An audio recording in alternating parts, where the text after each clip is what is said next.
Hi guys, Yacca here. So this is the second part of the card review for Scholomance Academy. So we have a bunch of new cards to go through, some very interesting ones, and among those, 3 legendaries and some dual class cards as well. So let's head on into the review. The first card we'll talk about is the Disciplinarian Gandling. It's a legendary card which has the stat line of 3 attack and 6 health, and what the card text states is that if you have this on the board, whenever you drop another minion, it's going to be destroyed and replaced with a failed student. The failed student is going to be looking like this. The mana cost is not that relevant. It's only relevant if you do some kind of evolve or devolve effects. But it's going to be a 4/4 stat line for that specific card. For Priest and Warlock,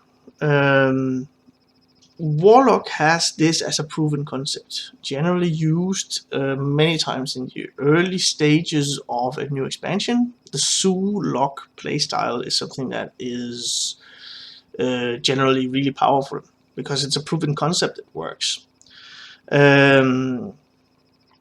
For Priest, on the other hand, there seems to be stuff available in this expansion that kind of a swarm playstyle for Priest is actually possible. Also, and looking at some of the Priest cards where you can do board buffs, you can do individual buffs on the card, it kind of suits the class okay. But there's kind of a difference between this, because I do see Warlock, this is a clear 4-star card, as I indicate. If you look at it on the Priest perspective, I might rate it as a 3-star card there, because we need to see something that supports this game concept for Priest a little bit more than what we actually have today. But generally, looking at the card or the highest evaluation, it is a 4-star card in Constructed.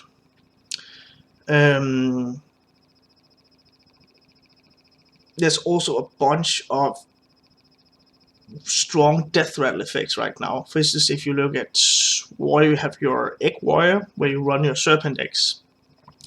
Eggs in general are 0 attack and X amount of health cards, which has a powerful effect or drop a minion that is spawned on the board once the egg is popped.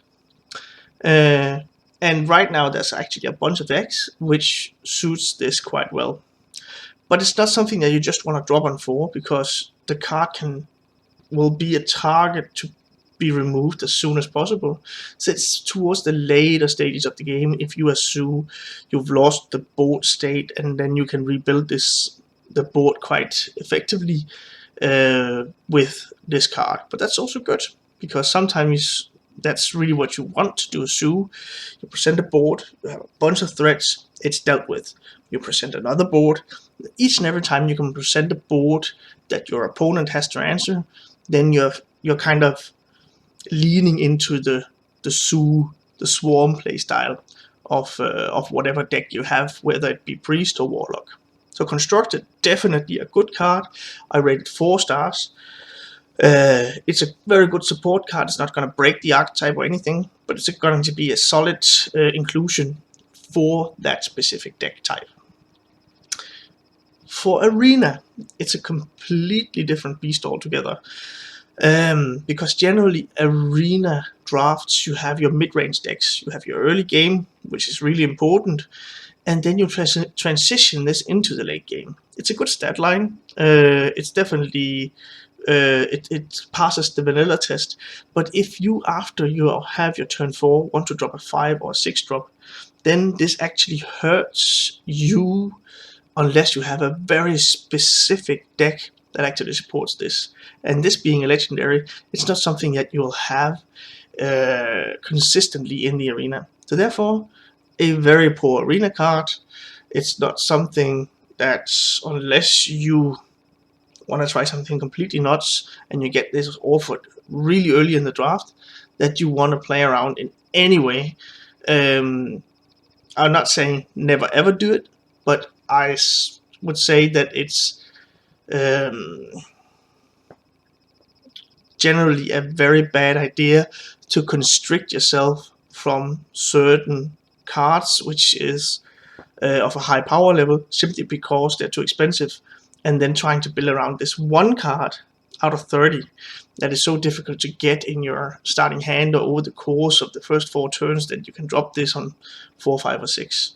So generally a really bad arena card, and it'll hurt you more than it'll benefit you, unless it is a very fringe case where you've made the draft in a way that this can only help you. But I would say a very poor card for arena.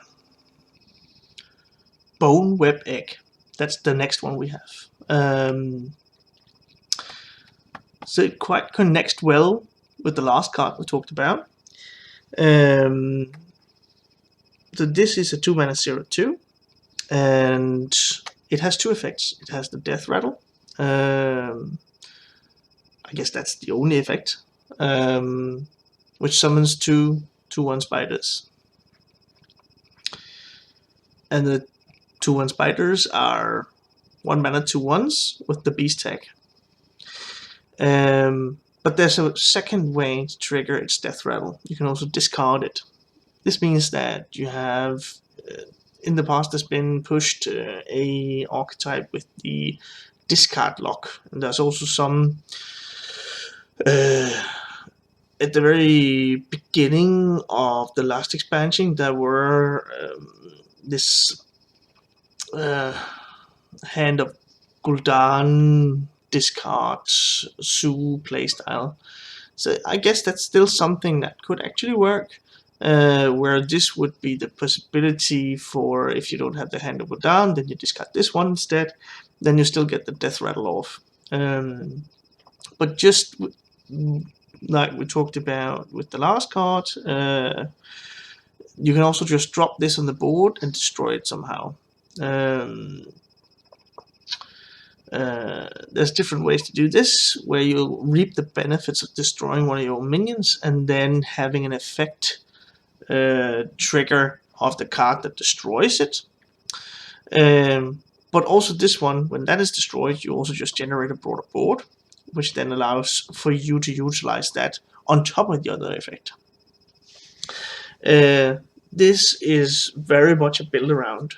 I give it 3 stars because I think it's something that could be viable. It definitely supports that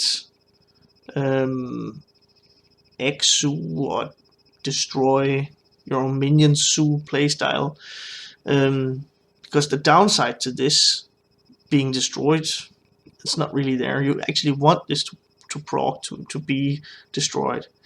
So therefore, if it's going to be relevant to have a deck that is kind of Zoo-oriented, where you destroy your own minions to reap a benefit, the cards there at the moment, I think this could be a good inclusion. But there are other X out there as well, and this one competes against them. So I'm not completely sure that this is actually what you want to have specifically in the deck, because these are very light minions, the Boneweb spiders, where some drop some more, like the Serpent Egg, for instance, drops a 3/4 minion, which is it's a little bit more substantial. So it's going to be interesting to see if this has a home in a Zoo playstyle minion destruction deck, something like that. But it could be viable, and that's also why I rated 3 stars. For Arena, on the other hand, you're not guaranteed to get these effects off, and you're not guaranteed to get any specific buff effects. Actually, it is somewhat unlikely, and even if you have a destroy minion effect, just having a leftover minion with 1 health left, where you're at that point where it's the that card has run its course, you don't need that anymore, then you might just as well destroy that one instead of having this one, which has so many situational constraints, as opposed to other cards, which actually does something when you drop it. I don't know how many games, well, when my opponent has chosen to include an egg or a minion which cannot attack in their deck, and just probably has some kind of synergy that they're waiting for when you have this on the board. And then I just ignore that minion, just continue to pound face and stuff like that. And that minion has done nothing. That card has done nothing over the course of that arena match, which I end up winning. It's definitely not worth going for in the arena. It's a very bad card. You pay 2 mana to drop a card which essentially does nothing, and the potential synergies behind buffing the card, destroying the card, is not consistent enough in the arena. So it's a very bad arena card, but something that you possibly could build around in Constructed. Brittlebone Destroyer is another class which is shared between Priest and Warlock. The stat line for the card is not really all that great. It's a 4 mana 3/3, but the battle cry has some real significant potential. So you need to change your hero's health, either reduce it or heal your hero on the turn that you drop this. And if you do that, the battle cry will be active. So essentially, you can see this as 6 mana, heal your hero 2, or damage your hero 2 and draw a card, and then destroy a minion. I definitely see this as something that this is generally, when I look at the card, it seems like it's a control card. You're controlling the board with this one. You have a leftover minion that can do traits and stuff, and you invested a hero power in this as well, which either healed you or drew you some resources, and then you control the board with this one. There is the potential as well. I'm not sure it's good enough to do that, but in a Zoo playstyle where your opponent drops like a taunt in a way that you need to trade into, you can do that with minions on the board. But this is also something that you could do with this one. Just remove the taunt and just to continue to go face with the board that you have. It has been seen before in these Zoo decks, but as the theme of the card suggests, it's much more a control card. If it has the other use case available, it's going to be interesting, but it is definitely very powerful, and I see this is going to be run at least as a one-off, but could also, just if you have a control deck, just having 2 of these in your deck, that's perfectly fine. Just having this amount of removal, that's really good. So definitely, I was thinking, is this a 5-star card? Well, of course, there are other cards like Shadowwood Death, which actually deals with the high attack minions. This one is kind of indifferent towards that. It can be a low attack or medium, like the 4 attack spot is kind of the fringe case for Priest, or high attack or whatever. It can be untargetable with spells and hero powers, but this one can still target like an evasive dragon. That's the 7/7 taunt dragon, which is untargetable by spells, but this one can actually take care of it. So I definitely think in the constructed meta this has a home, whether it's solely going to be in the control decks or if it's going to be run in also some of the faster decks to take care of some of the taunts. We'll see, but this is a really good and insanely strong card. And if you go to the arena, because it's not going to be that, it's going to be board centric, but it's not going to be as broad as some of the times that you'll see if you're against Murlocs or Swarm decks or stuff like that. Just having this removal of one minion is sometimes not good enough. But the boards in general, unless you're really losing, are somewhat narrower in the arena, and therefore the application of this is much stronger, and it's much more of a swing when you actually present this to the board. Therefore, I definitely rate this 5 stars in the arena. This is something that you wanna, and it's rare. You're gonna see it a lot. It's something you definitely want to pick whenever you're offered this in the draft. It's almost like I don't see any way that you can underpick this. You don't really want to drop it on turn 4 just as a 4-mana 3/3, but you could even do that if you only need the tempo. Just to squeeze out like a win or whatever. But this one is that's a game changer for the arena, definitely. Priest and Warlock is going to be a strong class coming up in the next arena rotation. That's and this card ensures that for sure. We have a rather expensive Demon Hunter card coming up, a 7-mana spell.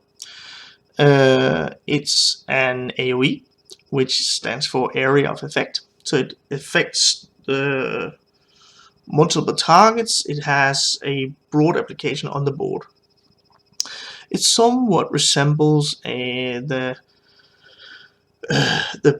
basic mage spell Flame Strike, which is 7 mana, deal 4 damage across the board, but only as something that damages your opponent's board. This damages the entire board, including your own. So it has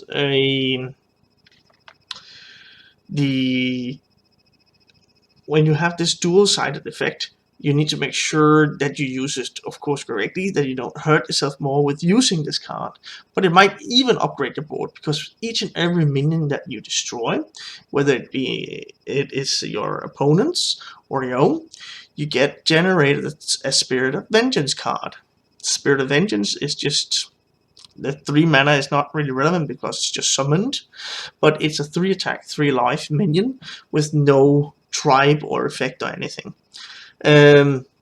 But this is a solid and strong board swing. So you essentially remove the board and generate, with the spell, generate a board for yourself.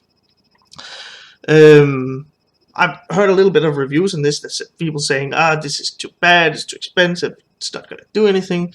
I kind of disagree, because yes, traditionally, Tempo Demon Hunter, which has been very board-centric, have had low health totals across your own board. This will definitely hurt that archetype for Demon Hunter. But there has been already now another Demon Hunter type, deck type been resurfacing.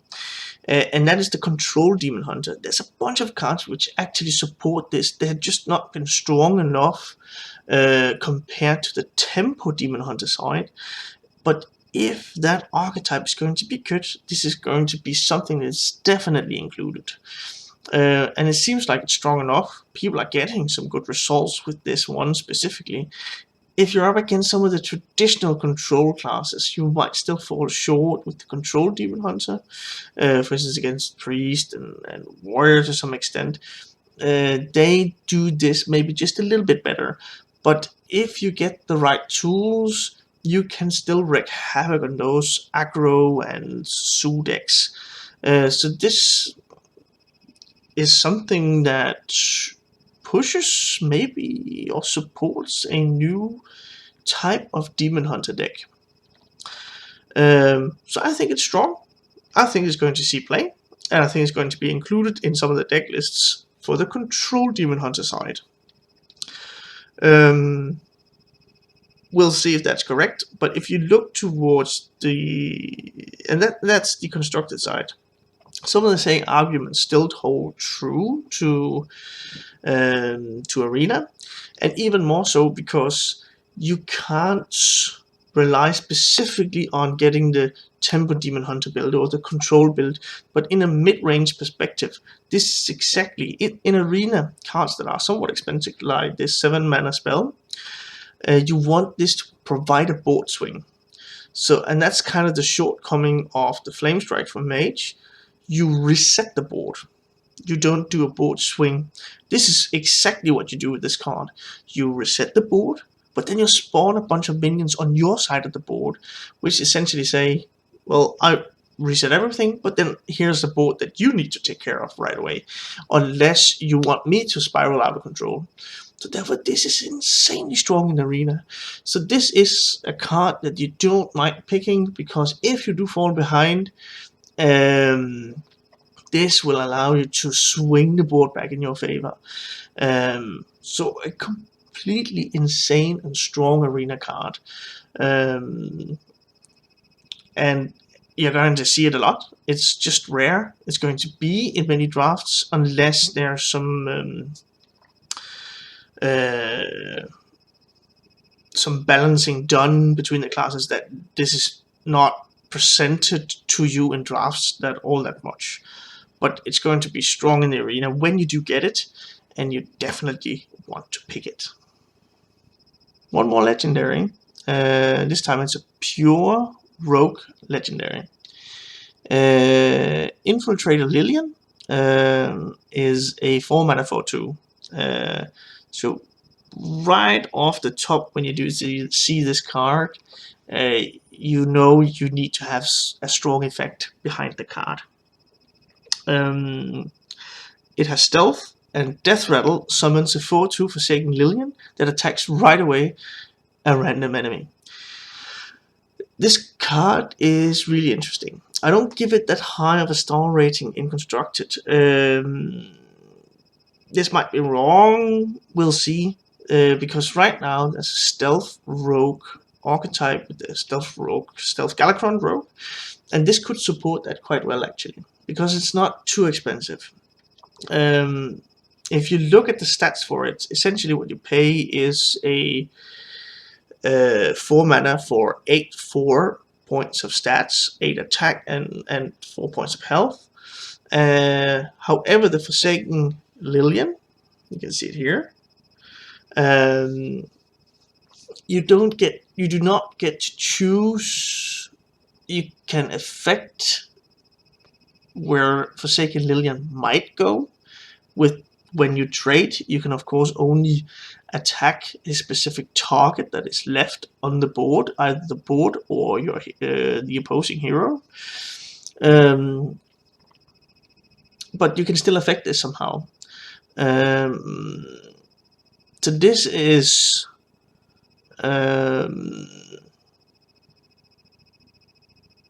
something where you really need to make sure that you have your mind in the game for this one to be effective.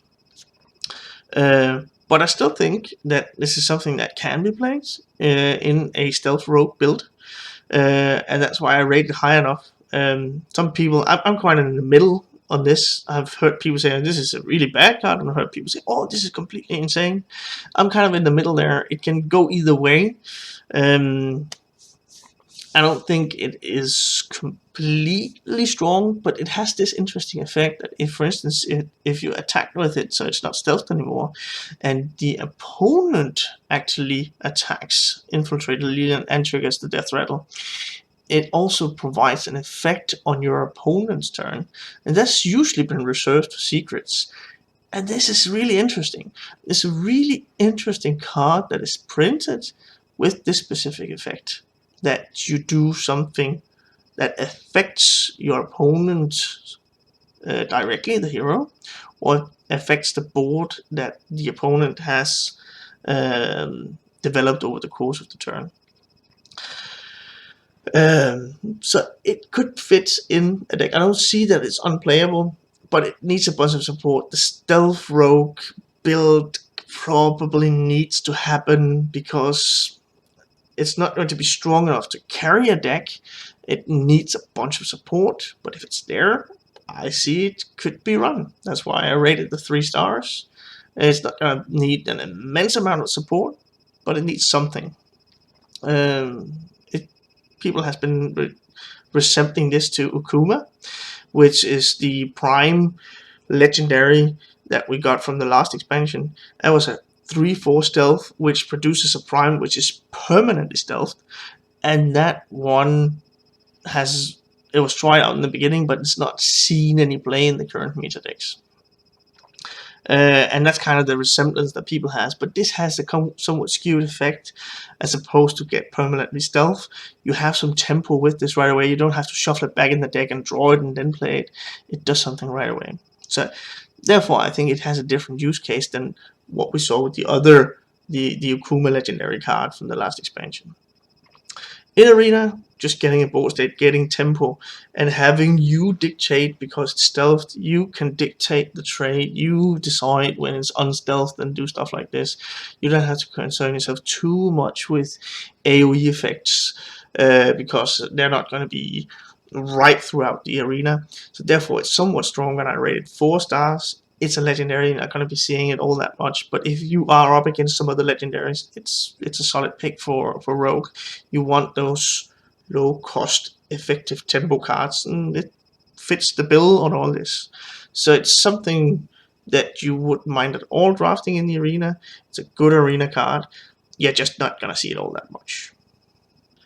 We have an epic dual class between Rogue and Warrior, and it is centralized around the use of weapons. So it's the Steeldancer. It's a 4-mana 4/4, so stats wise it's not really amazing, but the battle cry is somewhat interesting. The battle cry summons a random minion, and random minions are generally worse than what you will want to put in the deck, also because if it's summoned, for instance, battle cry minions like this one, for instance, has worse stats because it's something that it produces an additional effect when it's played from hand, and if it's summoned, then you don't get the battle cry. So therefore, there's a bunch of minions that you spawn, and just to finish the sentence, the cost of the minion is the attack of the weapon that you have equipped. To my understanding, it's if you buff the weapon, it's a permanent buff. For instance, if you drop Deadly Poison, which buffs your weapon in Rogue, then that's going to be included in the cost of the minion that you summon. If it's a temporary effect, like Heroic Strike for Warrior, it's not going to be included because it's not something it affects the attack of your hero, but it doesn't affect the attack of the weapon. So even though that's summed up into one value, you have to be cautious about this and not just drop 2 Heroic Strikes with the 2 attack weapon and think, yeah, I'm gonna get a 10 attack or a 10 cost minion. To my understanding, that's not going to be the case, and therefore, from a constructive perspective, I don't know how. I don't see this as something that is with the weapons that we've seen so far. At least for Warrior, this is. Yeah, Warrior and Rogue. Rogue are not really having all that many weapons at the moment. This is not something that I expect will be strong enough. I do rate it as 3 because of Warrior. In Rogue, I don't see this as strong enough. Getting that 1 cost minion, it's not going to do enough to reserve a card slot, or even 2 card slots in the deck that you'll be creating with this. For Wild, which I'm not evaluating, having this with Kingsbane. Kingsbane is a legendary weapon that you can buff into Oblivion. You can buff it into 10 attack easy in Wild. This is going to be, could potentially be a game changer there. That you drop a 4 mana minion and then you just get a 10 drop next to that. But for constructed, it's not going to be powerful enough. But it's probably between rogue and warrior going to be best in warrior. For arena, it's the other way around, because even though right now it seems like you do get a bunch of good weapons in arena, it's not consistent. Whereas it is consistent for rogue. Rogue can always just hero power and have a charge lingering until turn 4, and then you play the Steeldancer, and then, well, the general 1-drop today is going to be a 1-mana 1/2, or have an effect, a death rattle effect or whatever, but you're getting an additional 3 stats, almost guaranteed, or you should be guaranteed if you drop the Steeldancer. There is going to be a 4-mana 5/6 in stats when you play it as rogue, and therefore that's going to be really good. So I'd probably rate it as something more like 4 stars, or at least on the top end of 3 stars for rogue. But for warrior, you need the specific draft for it, because you're not going to be guaranteed to get a weapon at all in the draft. So it's just going to be a 4-mana 4/4, and therefore it's not a good build around. If you need the 4-drop, it's fine, you can pick it, but it's not something that's going to be guaranteed. It'll provide some swing in the game, and if you have the right deck for it, it goes up in value for the draft in arena significantly. But you really have to consider the implications there. And for rogue, sure, it's a good 4-drop. It definitely goes up in value there, because you can just use your hero power. Ladies and gentlemen, here we have him, the pre-lish Headmaster Kel'thuzad. And I deem him, as you can see, completely crazy. So what he actually does, it's a spell burst effect, and he's neutral, so he can be put in any deck. The spell that you use to spell burst, whatever minion that destroys, and he's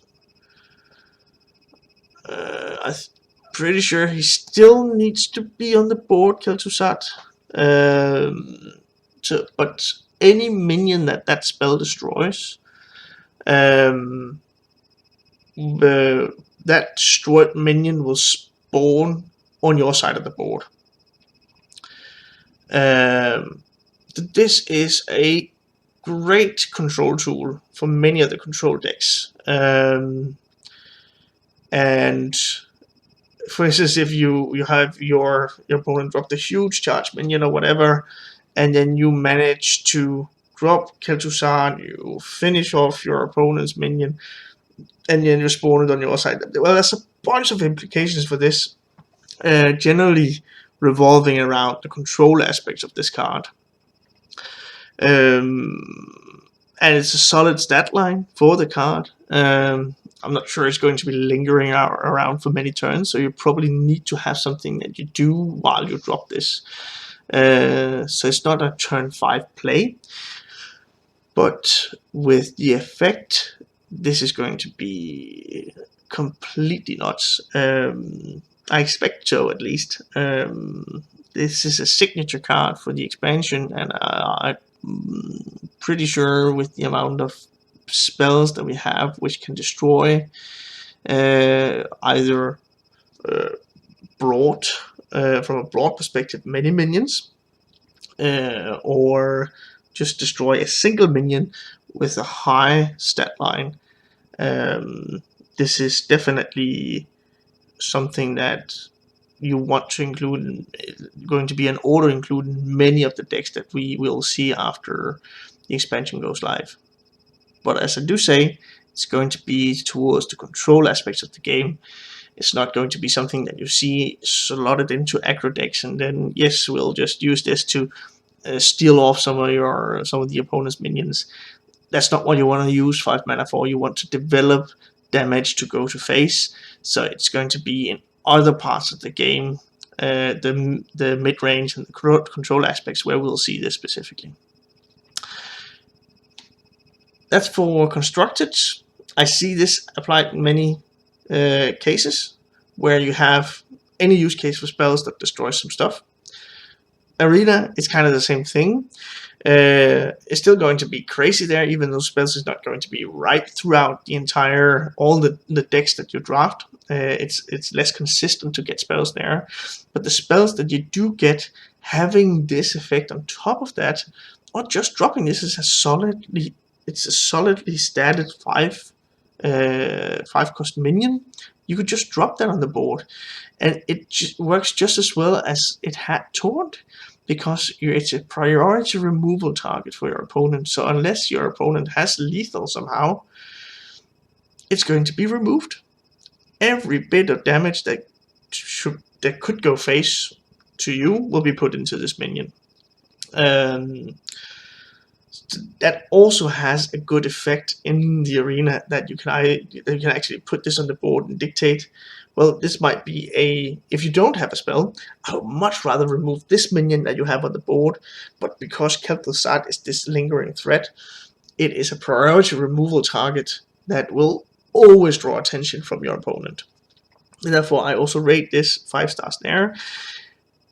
Again, it's a legendary, you're not going to see it, but this is a completely crazy card, and it's going to be used in the new expansion as it comes out. Combustion, an epic spell for mage. So it's a small removal, or like a mid-range removal card. But what is interesting is it can actually switch into an AoE effect, and it has to do. This is some of the very interesting cards, because when you face a mage, you have to consider the board state and how to place your minions. So for instance, if you place a minion with 1 health in the middle, then the effect of this card will have a much more significant effect on the minions that is on the side of that specific minion. So if you just pound stuff on the board mindlessly, you're going to be hurt by stuff like Combustion. And that's really, really good, because this rewards the better players, the ones that are aware of generated spells, what they can do. If Combustion is one of those, how do I place my minions and stuff like that. And those are some of the really good cards that I really like in the game. So just to explain it completely, there's also a very good reveal video in this one. But for instance, if you have a 2 health minion that you target with this, 2 of the 4 damage go into remove that minion. Then that means you have 2 surplus damage. Those will go to either side of the minion. So if 1 is empty, it will just fizzle out, and 2 will go to the other side. Or if there's minions on both sides, those 2 damage will be both on the right and left of that minion that you targeted with this spell. So it's something that has what I see right now when I play mage, and I face aggressive decks. I can manage those, but sometimes I see myself in a situation where if I just had a little bit more control of the board, like a little bit miniature AoE effects and stuff like that, then I would be in a much better spot to actually manage the games against these aggressive decks. And this spell just fits the bill completely. It's probably not going to be the same build if you look at the Tempo Demon Hunter, but that 2 health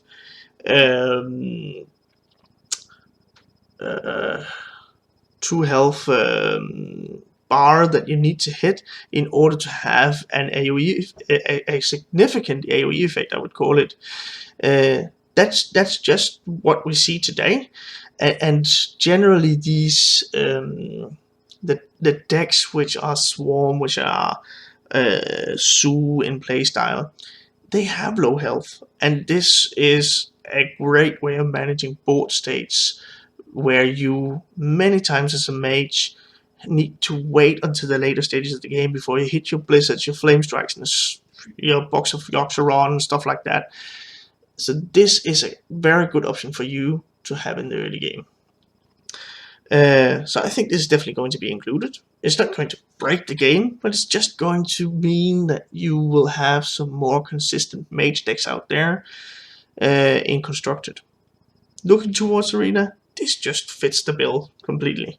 I know I say that a lot in this card review, but this is really a very good card because it's a 3 mana 4 damage. You just target to 1 minion, even if you just remove 1 minion, it's perfectly fine because this 3 mana spell deals with each and every 3 drop that your opponent might introduce, and you might even do even more with this if you can do a value trade and then put Combustion out there. You will have a miniature AoE effect, and that is just so incredibly solid, and will allow you to swing a board state over the coming turns in a way that you will come out on top and have the initiative on the board, and Combustion just fits that perfectly. So a very solid card in Arena that you don't at all mind picking, because you can use it early game just to remove 1 minion, but also it's possible to drop this in the late stages of the game and then present a minion as a threat on top of you removing some stuff on your opponent's board. So that is perfect. A really good Arena card. You want to pick this. It's going to be rare to encounter because it's an epic card, but when you do get this presented, it is definitely worth considering. Finally, we have a 1 mana priest card, the Frazzled Freshman. It's a 1 mana 1/4. Looking at the card, it seems to push, from a constructor point of view, it pushes the mindset around the board centric, the low cost minions that you want to buff, you want to build upon and swarm the board and then build up some of the minions and then just aggressively push your opponent.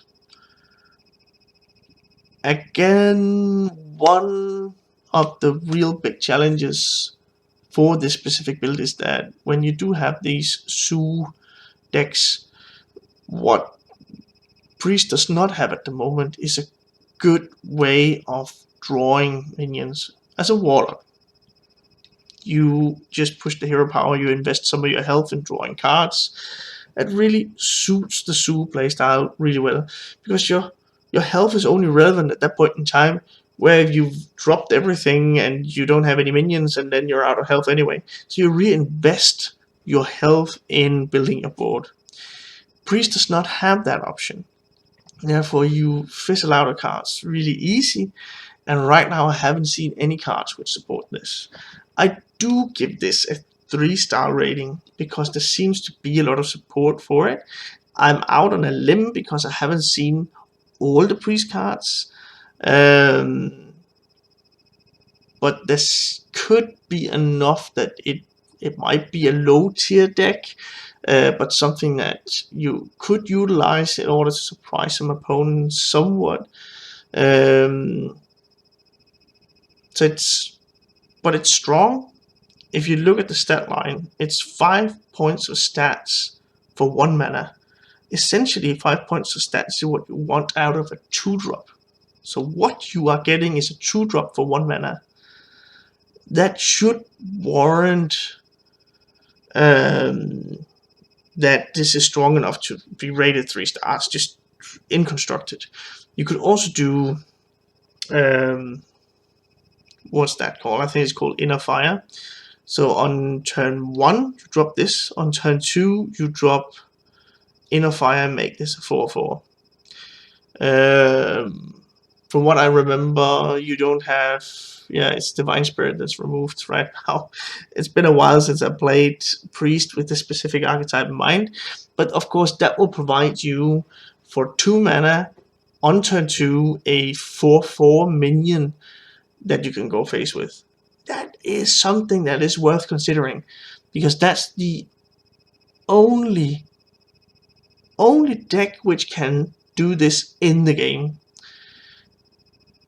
And when you have a niche like this with a very low mana investment, and then you can present a minion so strong so early in the game, it could be even more if you have some Powered Shield, for instance, will buff this +2, it costs 0 mana, then you'll have a 6/6 on board on turn 2 that can actually go face.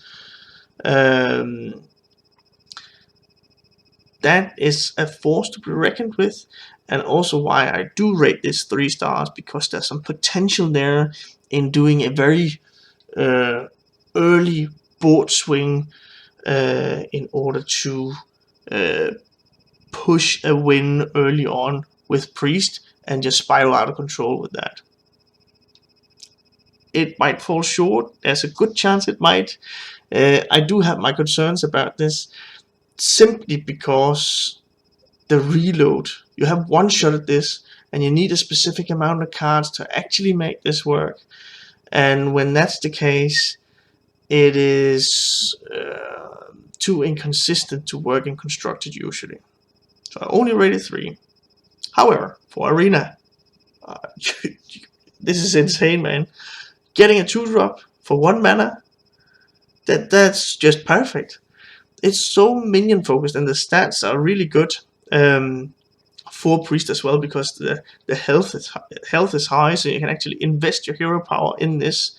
Very strong hero power for Arena to actually continuously keep this minion healthy. You can buff it, you can develop on this, and your opponent does not usually have that much removal in the Arena, as opposed to constructed, where you can decide whatever you want to put in the deck.